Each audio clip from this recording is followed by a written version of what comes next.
Undercover Carson, secret agent.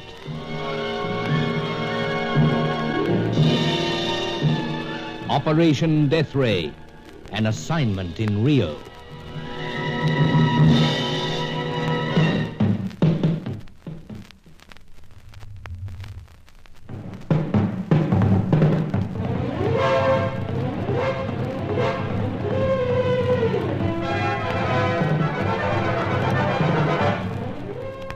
In Sao Paulo, Brazil's second city, we were beaten to scientist Martin Schroeder by the increasingly sinister Chaco. But we managed to speak to Schroeder's widow, Vilma, before Angelo's relatives and friends smuggled her out of the country, out of Chaco's reach. What she told us was gravely disturbing. Chaco had boasted that he merely needed the information of the remaining scientist, known only to us as the Cossack, and then he had the full secret of the Deathray. He had boasted also that he knew where and when to contact the Cossack. And meanwhile, he was going to attend to the disposal of those other people who were also seeking the plans of this frightening tool of destruction. But through Vilma Schroeder, we had discovered something of the importance of that elegant night spot, the Golden Eagle, where Fay Corelli danced in a mask and feathers, and where Hetty Fitzhenry sat in a corner with her sketch-pad.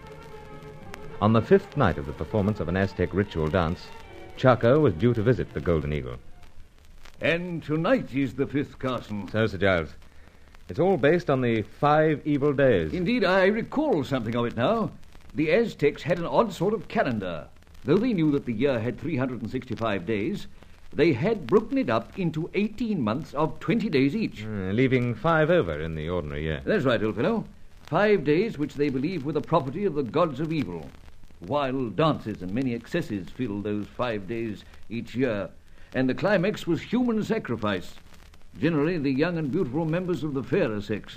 And in this modern day and age, Chaco's settling for the exotic Fay and the red-headed Hetty. If we can accept the word of Wilma Schroeder. No reason to doubt her. I agree. Her husband obviously told her the truth before remorse and despair got the better of him.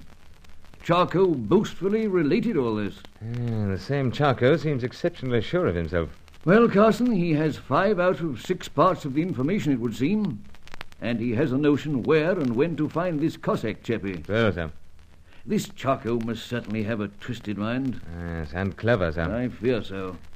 Howsoever, Sir Giles, are we going to allow Fay and Hetty to be sacrificed? I rather feared you'd bring that up. We can't just stand by and let them go to their death. It does seem ungallant, I suppose. Ungallant? Callous, sir. True, Carson, true. They can't know about this. You don't think so? Well, look at it this way. Hetty and Fay have both done their best to persuade me not to go to the Golden Eagle tonight. It seemed pretty clear why. They've got the whisper that Chaco's due to appear. They want to look him over without our interference. Perhaps. But on the other hand... And you have some other theory? No, Carson, just pondering. All right, then. But you must admit this, sir. Both divine creatures walking into trap. Indeed, and I hate to appear callous, as you say. But should friend Chaco in any way, eliminate them, wouldn't that simplify matters for us? It would, perhaps, sir. Though surely we don't have to be so cold-blooded. My dear Carson, please don't run away with the idea that this won't cause me some distress. I agree, it's a horrible thought. But consider what is at stake. Yes, I realize, sir. The lives of so many. True. And can it be said that either Miss Fitzhenry or Mademoiselle Corelli is labouring in the better interests of mankind? Not that we know of. We may conclude, in fact, that they're both working against peace and harmony. That they are the agents of greed and disruption. Perhaps, sir. In that case, there we lift a finger. Yeah, but we just can't stand by while they're sacrificed. We must steel ourselves to it. I don't know that I'm cut out to be an undercover man. And we must be prepared to watch and see this thing happen. I don't know that I can. Then perhaps I'll go to the Gold Eagle alone, if that would help at all. Afraid it'll be worse waiting. Please yourself, old chap. Trouble is, I seem to be too fond of the enemy. Remember the number 1 enemy, Chaco. Try, sir. Tonight we hope to set eyes on him for the first time. And if he sets eyes on us, he'll see a pair of bearded gents. 2 English dons on a world tour. Time's moving along, sir. Angelo better get busy with our disguises. Oh, he's been at work this last half hour, preparing the beavers and so forth. He's out in the kitchen, so let's join him. Right, sir. And we must decide what we're going to call ourselves. Professor Whatnot and Doctor something or other. Anyway, we'll work it out.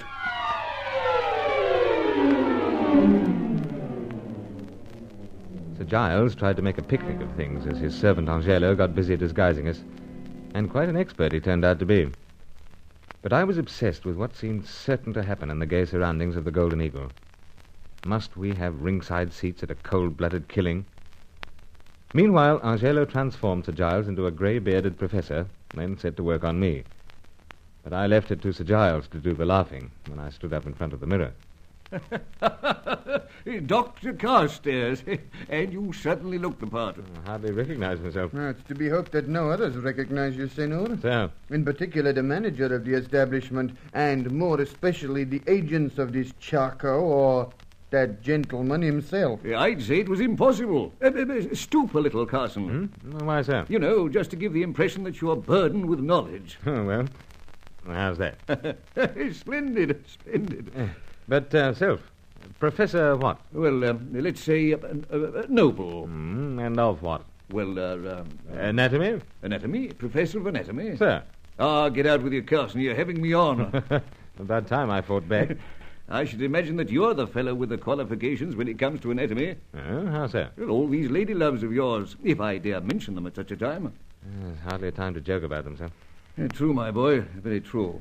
Howsoever, we must be dons of some description, just in case anyone asks awkward questions. And then we're a pair of ornithologists. Oh, suits fine. What is this, Excellency? Men who study birds and their habits. Oh, of course.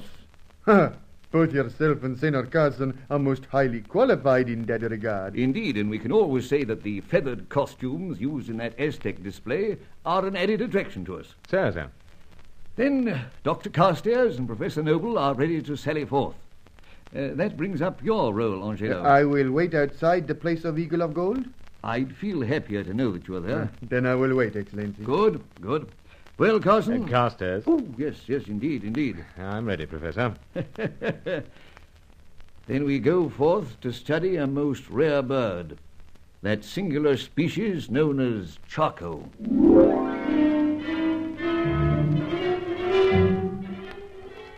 Felt an odd sort of bird myself in that beard and with the heavy spectacles. Ordinary glass, of course. We arrived at the Golden Eagle by taxi. Angelo was already hovering in the shadows across the street. Sir Giles, or rather Professor Noble, did the talking, and we were shown to an excellent table. Gave us a full view of everything. But I couldn't help feeling that it set us up as a very easy target.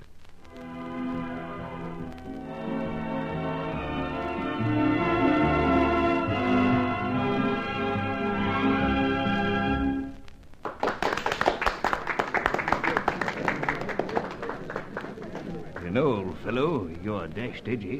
Beard's tickling. Mine also, I fear. Besides, we're too exposed here. But at least we can see what's going on. No sign of Hetty. She's not in her usual corner. Not here at all. It's odd, Carson. It makes a fellow wonder. Howsoever, where is friend Chaco? That's what I've been thinking.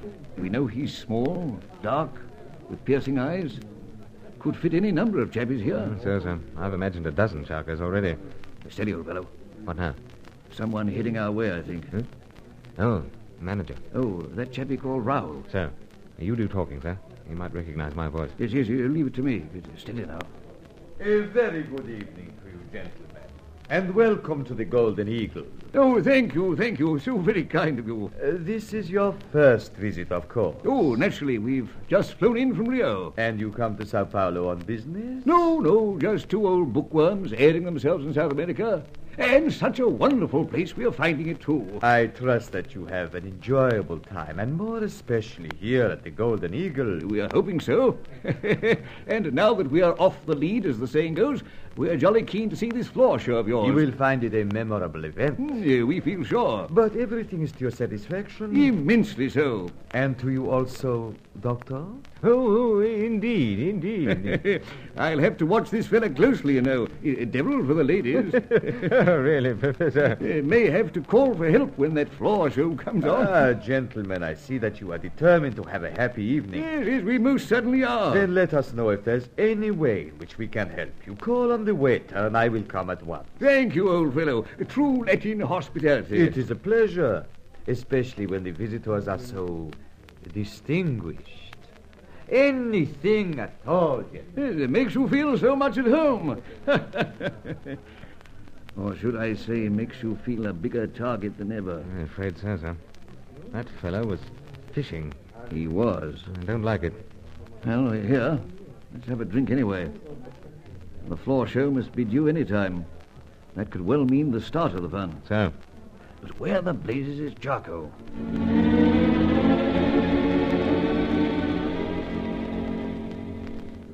Well, sir, I've craned my neck and strained my eyes for 10 minutes. If Charco's here, I can't pick him. All right. There's no sign of Hetty. Very, very curious. I'm starting to wonder whether she warned us off for our own good. You mean? That she knew there was trouble due and decided to stay away. But that doesn't entirely make sense. We'll get some sort of answer soon. The lights are dimming. Yeah, and the band's starting up.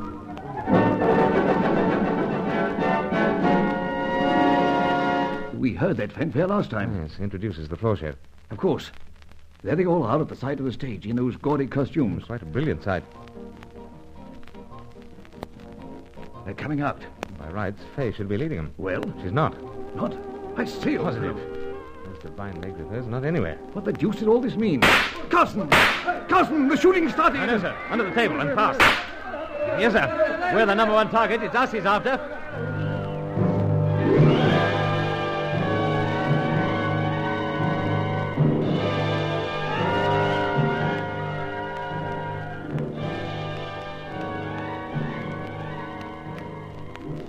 Hetty wasn't in her corner. Faye wasn't on the dance floor. Had they known all along what was going to happen? And did this mean that Charco had marked down Sir Giles and myself to be the first rivals eliminated from Operation Deathray?